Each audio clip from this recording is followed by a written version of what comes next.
Hello, class, and thank you for joining me for week 7 discussion to hire or to train.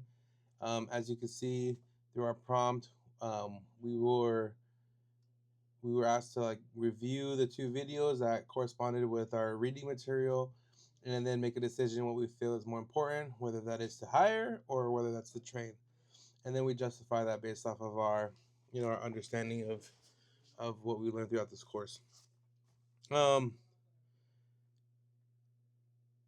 so, uh, just to give you my straight up understanding and thought about what is more important, I'm going to say that selection, which is, to hire, is the most important part, or the most important thing you can do out of these two, for an organization, as far as like the workforce and the individual that's going to be a part of the team. And I'll tell you why. So, looking through, this book, The Best Place to Work, by Ron Ferdinand Friedman. I remember looking over this, and I found it.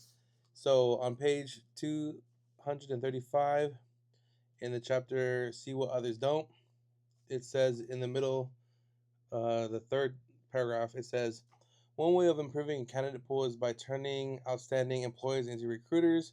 Research shows that people tend to socialize with those with similar personalities. This means that if you have hard workers with an optimistic mindset, chances are they know a number of people who share those characteristics." And why I feel that this is a support to why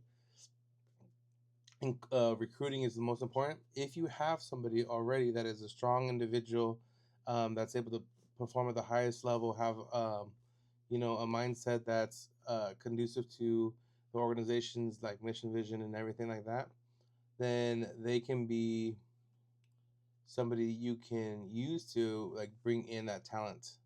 And when you have a whole bunch of individuals who can perform at a high level and execute the tasks or objectives of the organization, then your organization is going to be strengthened by that. And this is not to say that training individuals is not as important, because throughout this week's learning material, we see that there are different types of training and that anybody can be trained. And there's also protections for people to be selected. Even if they don't know the information, they could still be, if it's easily trainable, they should still be a potential candidate. But with that being said, even if you have quality people that can learn more, if you already have quality people that you've selected, and then there needs to be adjustments or an increase in knowledge, skills, or abilities, um, or anything else other than that, and they can do that job, if they have like-minded, like themselves, individuals that can perform, they'll bring in the people. So, and then we get to talk about, can there be a balance of the two? I think there is, but the most important one still is going to be recruiting.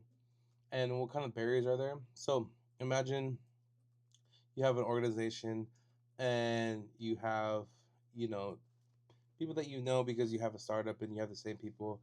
And even though you guys are go getters and making things happen, maybe your business acumen or your skill level to execute at these places, might not be the very best. So what you can do is you can train, and I think training could help you increase your, again, competencies, knowledge, abilities, skills, and everything like that. um, but if you go out and recruit individuals that already perform at this level, um, and then have the people that you already have to train to be trained to be to a similar level, I think those are the two things that can happen.